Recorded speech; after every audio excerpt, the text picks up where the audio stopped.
Descubra as vantagens e as pegadinhas de fazer compras nas lojas físicas ou pela internet. Raio-X emocional. Pesquisadores criam um programa que identifica as emoções de pacientes nos posts que eles publicam nas redes sociais. Veja como isso pode ajudar os médicos a acelerar a recuperação. A aversão aos livros. 30% dos brasileiros nunca compraram uma obra literária na vida. E cresce a procura por terapias alternativas para cuidar da saúde. E a boa notícia é que muitas delas já podem ser encontradas de graça no SUS. Isso e muito mais você confere a partir de agora. O NGT Notícias já está no ar.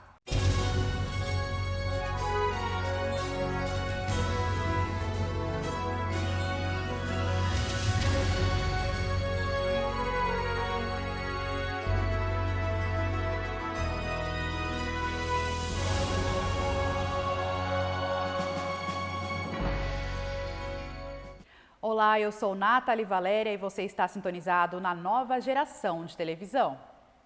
O NGT Notícias de hoje começa mostrando as vantagens e as pegadinhas de fazer compras nas lojas físicas ou pela internet.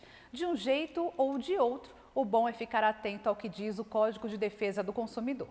Felipe prefere fazer compras pela internet, mas antes de fechar o negócio, ele pesquisa bastante. Tem alguns sites na internet que disponibilizam para a gente consultar como funciona a loja, como funciona o prazo de entrega, como funciona a questão da restabilidade.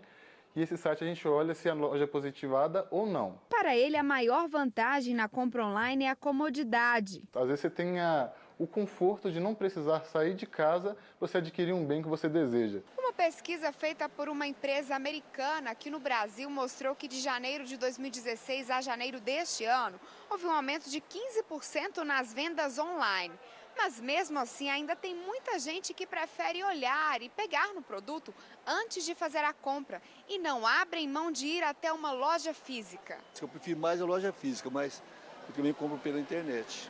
Eu sou a favor de ir na loja ainda. Porque na internet não dá para você ver tudo, por mais que tenha os vídeos que informam, né? Mas pessoalmente é melhor. Para satisfazer clientes como Larice, que fazem questão de ver o produto, a loja virtual Westwing abriu uma versão física, que funciona como um mostruário.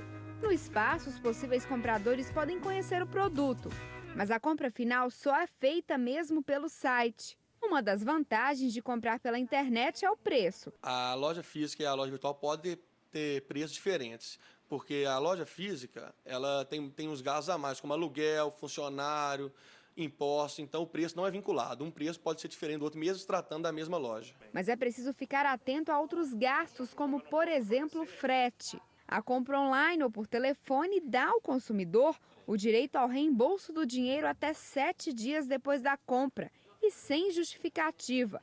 Essa mesma regra não vale para a loja física. Você não precisa justificar, apenas você fala que não quer mais o produto e a empresa arca com todo o ônus da operação de você devolver o produto. Não sai nenhum ônus para o consumidor. Imagine se um médico pudesse fazer um raio-x do humor do paciente. Isso ajudaria no tratamento, já que quanto maior o controle emocional, mais rápido a recuperação. Pensando nisso, pesquisadores da Universidade Federal de Goiás criaram um programa com um dicionário emocional usado para identificar os sentimentos contidos em mensagens publicadas na internet por pacientes com câncer. É o raio-x emocional que tantos médicos precisavam.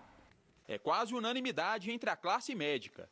O estado emocional do paciente influencia no tratamento contra o câncer. Esses pacientes que têm um lado emocional, um controle emocional maior, então esses pacientes respondem melhor ao tratamento.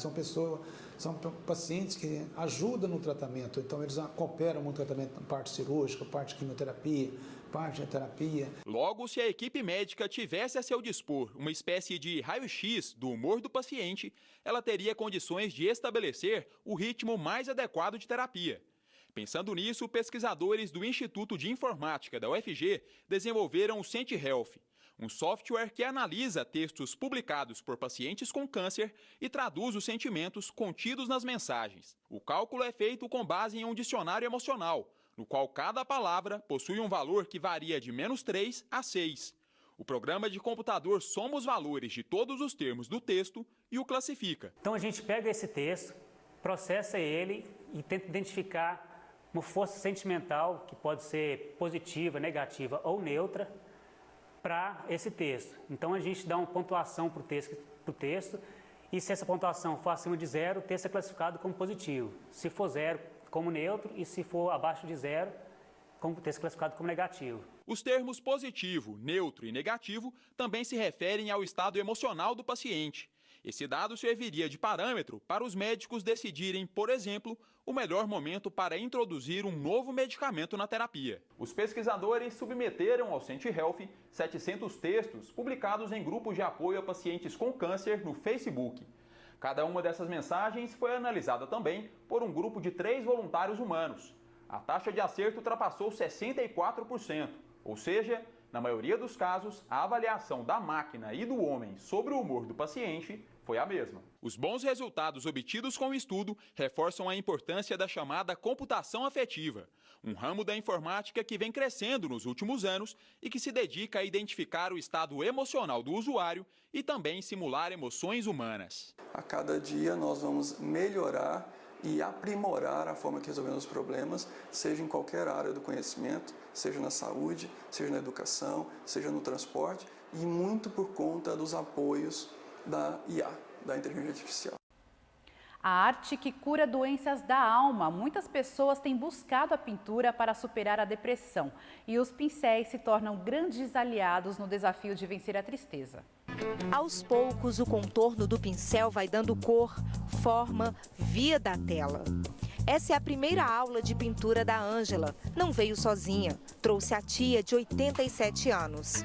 A pintura é uma forma de expressão maravilhosa, onde a gente pode expressar assim, o sentimento, a sensibilidade. E é verdade, a pintura é uma interpretação única, muito individual. Por que pintar acima dos 60, né? Então, primeiro, por prazer, pela socialização, por você ter uma ocupação interessante para fazer, porque a criatividade, ela faz isso, né?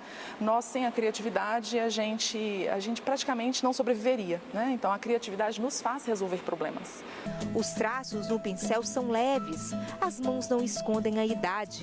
O olhar é de quem quer aprender para os 80 anos ser livre. Borboletas, pássaros, sabe? Gosto muito de pintar pássaro também. Por quê? Porque eu sou livre e eles também são livres. Pintar, principalmente acima dos 60 e principalmente para quem nunca pegou no pincel, é um verdadeiro ato de coragem. E isso acaba se expandindo no dia a dia, né? Então, coragem, se eu tenho aqui, eu posso ter em qualquer lugar, né? Eu posso ter coragem para inventar, para enfrentar, para desafiar e para reconstruir de repente, né? O curso Pintura Livre para a Terceira Idade é de graça. O projeto compõe a programação do Museu das Minas e do Metal, no Circuito Liberdade. As aulas são às terças. Uma empresa de metalurgia financia as atividades. O tempo de duração é livre. Cada um pode ficar o quanto quiser. Estou dando um colorido à minha vida. Né? E eu vou levando. Tá bom demais. Aversão aos livros. 30% dos brasileiros nunca compraram uma obra literária na vida. E cresce a procura por terapias alternativas para cuidar da saúde. E a boa notícia é que muitas delas já podem ser encontradas de graça no SUS. É o que você confere a seguir aqui no NGT Notícias.